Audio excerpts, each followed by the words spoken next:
Hey guys, welcome to another fun-filled episode of Taste This TV. I'm your host, Chef Joe Ciminera. Hey, we got a pretty interesting show. Now, you've ever had country club food, right? I've written a couple of menus for some of the most leading country clubs all across the world.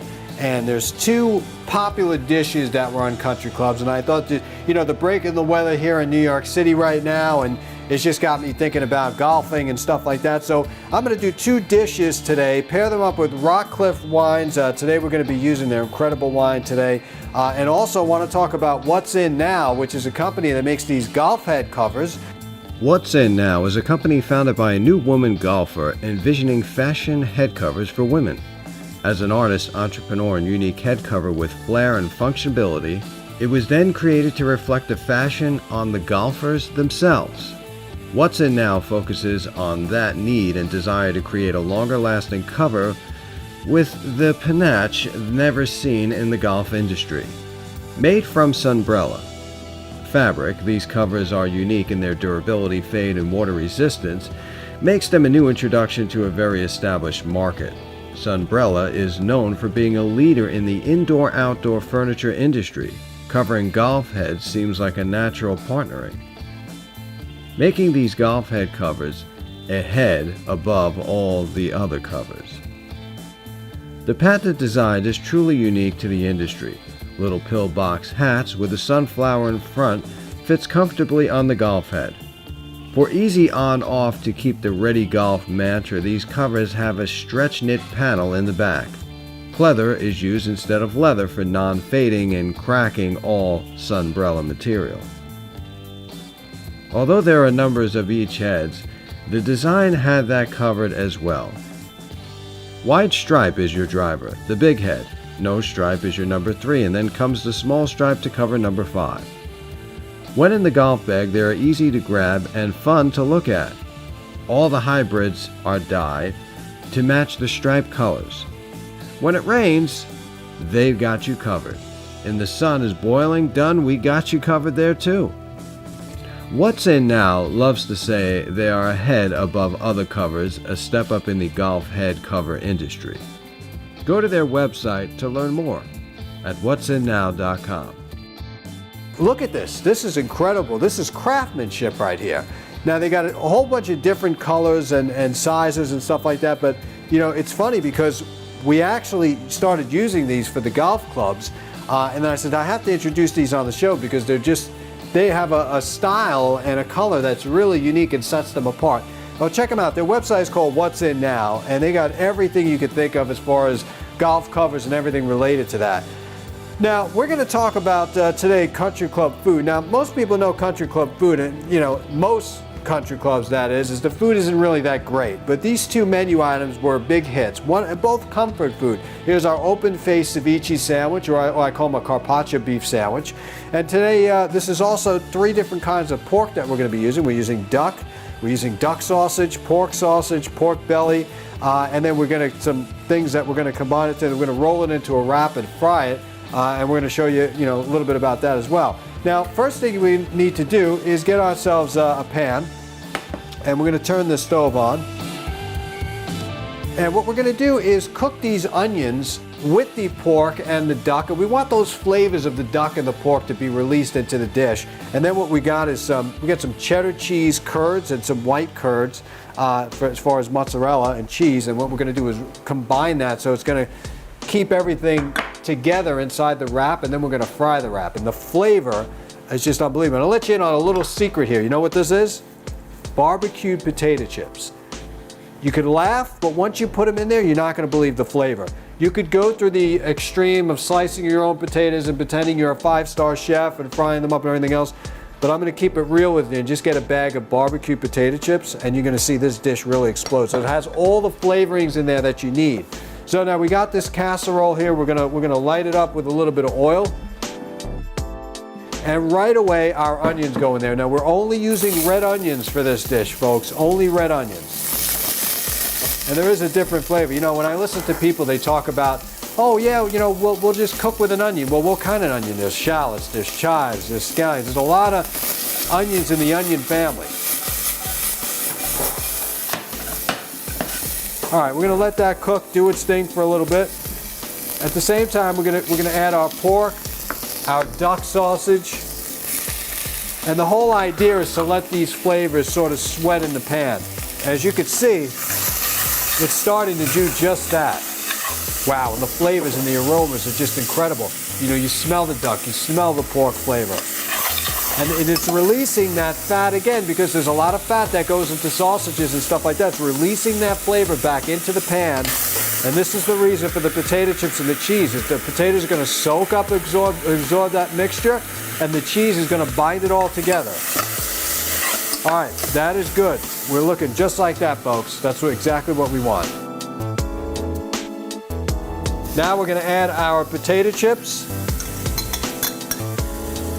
We're gonna add our curd mixture of both cheeses. And we're just gonna stir around just for a little bit longer.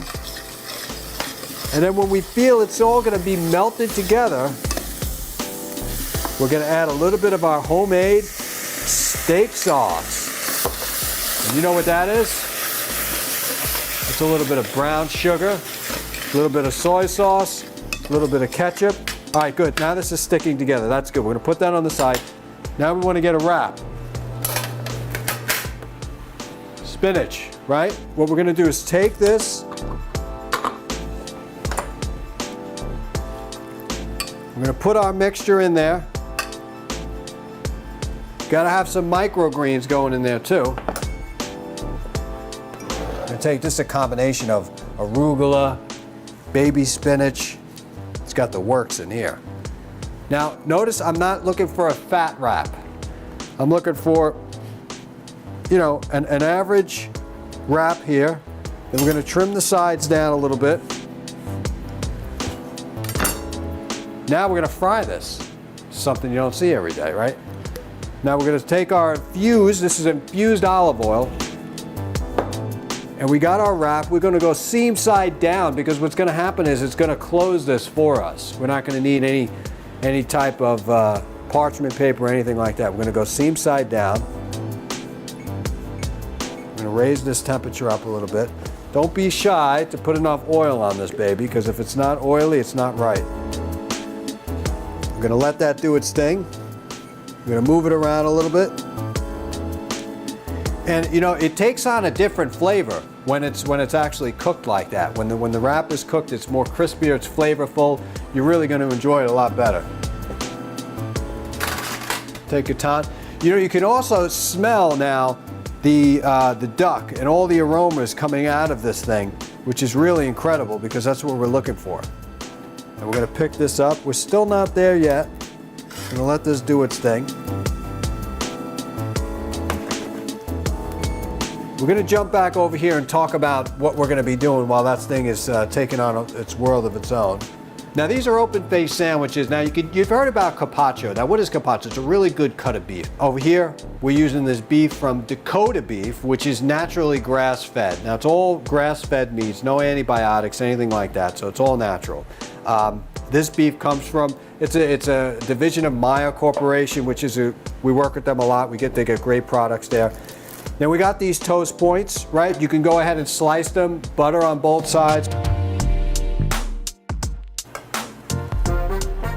Take this off, put it right down in there. And we're gonna build this plate first. Cut it on a bias, and that's what it looks like, folks. Looking good right there. We're gonna take some greens. This mixture actually is a kale mix, so it's baby kale. It's got some arugula in there as well. And this is a kind of green that would benefit from a little vinegar, right? Because it's not so delicate. So we got the oil here, got a little bit of salt, and we got white vinegar that we're gonna be putting in here. Mix it with our hand, it's fine. Get it all together. Now we're gonna take a plate.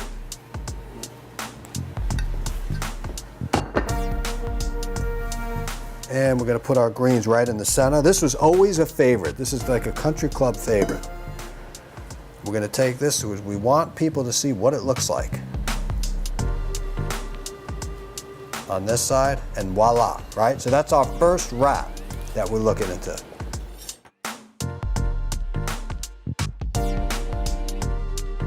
Next, we have our unbelievable open-faced sandwiches. Now, we talked about the carpaccio, and look at this beef. This beef is like, there's really, really good stuff here. And we're gonna take a little bit of fleur de sal, right, which is the first cultivated salt. We're just gonna go over the beef gently, so it brings out the flavor. We're gonna take one of these babies here, and we're gonna take a little bit of mascarpone cheese. And you're gonna spread a little mascarpone right on that baby like that. Man, if that doesn't look good by itself, I don't know what does. Then we're gonna take the beef carpaccio right on top like that. We're gonna take a little bit of mozzarella. This mozzarella has been soaking in garlic oil, and I like to turn the mozzarella cheese inside out. Right? It goes from a bocconcini to an inside out. Now we got that. What we're gonna put on top of that is a little bit of crushed red pepper right on top. And there you have it. And we're gonna do one more here just to recap. We got our toast points. It's very important to use a bread that's gonna have the flavor, have the crispiness of the bread as well. That's why I said, don't be afraid to put a little bit of butter, a little bit of oil. You can cheat, go off your diet for a little bit, it's fine. But if you really get into the science and technology and stuff, it's not the fat that bothers you, it's the inflammation that your body's allergic to. So we're gonna turn the bocconcini inside out. I always felt you get the best flavor with that as well. We're gonna go on top. We got a little bit of our roast pepper flakes. Now, we got this homemade barbecue sauce that we made today here, which is really, really, really a winner. And we're gonna be taking this just like this, folks.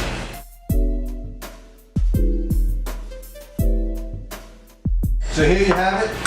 2 simple, easy country club dishes that you're gonna amaze your friends. And if you're not good at golf, you might as well go to the country club and at least eat good. Now we're going to be toasting out with our Rock Cliff wine. This is their Shiraz, unbelievable flavor.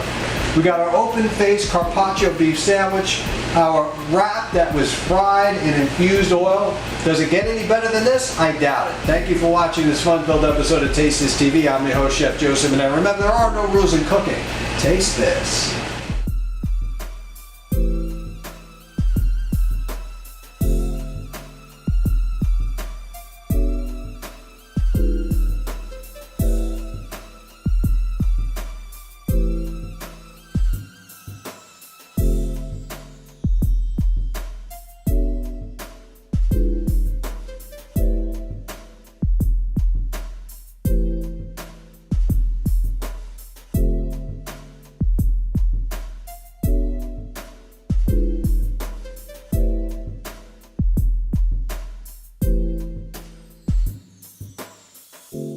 Okay, so now we're going to get started on jelly candy that I like, which is strawberry. Now, I don't know about you, but I'm not taking open concentrated strawberry juice and making it into a jelly candy.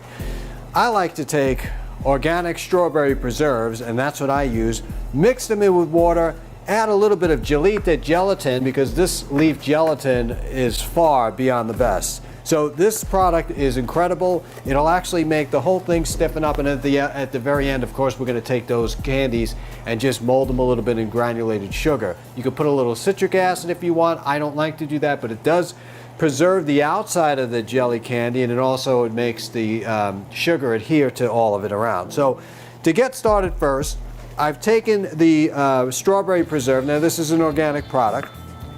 Opened up about 3 or 4 of them. And I just have some very simple boiling water here. So what we're going to do is add the jam to the boiling water. And we're just going to give that a stir. Now, if you want to, I would suggest adding 2 tablespoons of granulated sugar in there. Now, we're going to give it just maybe a little extra sweetness that it deserves, that the strawberries might have not picked it up. We're going to let that cook down a little bit. And it almost comes to a simple syrup. So you get those thick bubbles of the sugar, and then at the very end, what we're going to do is we're going to grab some leaf gelatin here, and we're going to bloom probably about 3 or 4 pieces And that's a term that they like to use. It's called bloom. So you take the leaf gelatin, you put it in the cold water. It has to be cold water. You know, I've tried to do this in hot water. It just never came out correct. So I know a lot of chefs actually put this into a boiling liquid but you really get a much better effect if you put it into cold liquid. You wait a little while till it absorbs all the liquid, then just throw it into your simple syrup. Now, right now I'm doing strawberry, but in a little while I'm also going to do lemongrass. So we're going to have a lemongrass, a little bit of lemon zest. So, and I have one that I did earlier before. I'll take out in just a moment here and just show you what it is. So we're going to continue to cook this one down. And you got about another minute or two with this gelatin, and when it's ready, we're going to add it in here. Pour it in some kind of a ramekin or something like that. You could either leave it in the refrigerator setup or you could leave it out for a couple of hours. We're going to cut that baby and enjoy some jelly candies.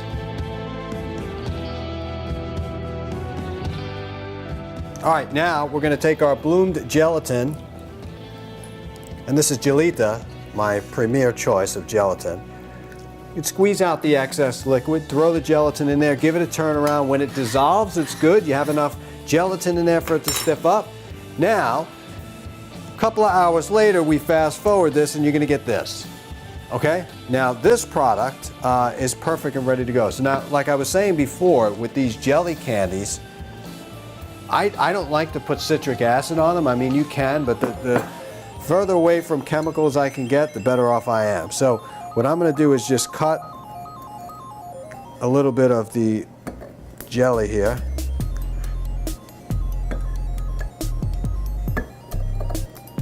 And it should come right out. And it does, see? When you're using a really good gelatin, you can really get a great finished product. And this is just a couple of hours setting. And you can do really a lot of these things. You could flavor the outside, you know, all that stuff is really cool to do. So, and we're gonna cut this up. Next, we're just gonna roll this. And it's that simple. And then you have delicious jelly candy. And for the most part, all natural. Because you put this up against any jelly candy, and I'm telling you, this is gonna win, hands down. All right, come back out to me now. And we got our last one. And again, you could also do this with aspic. You know, you could do this with demi-glace. You can infuse it with rosemary, fresh thyme, and stuff like that. So here you have it. This is our jelly candy, and this flavor is strawberry, right? Coming up next, we're gonna take a look at the lemongrass. So if you like lemon, this is a treat for you.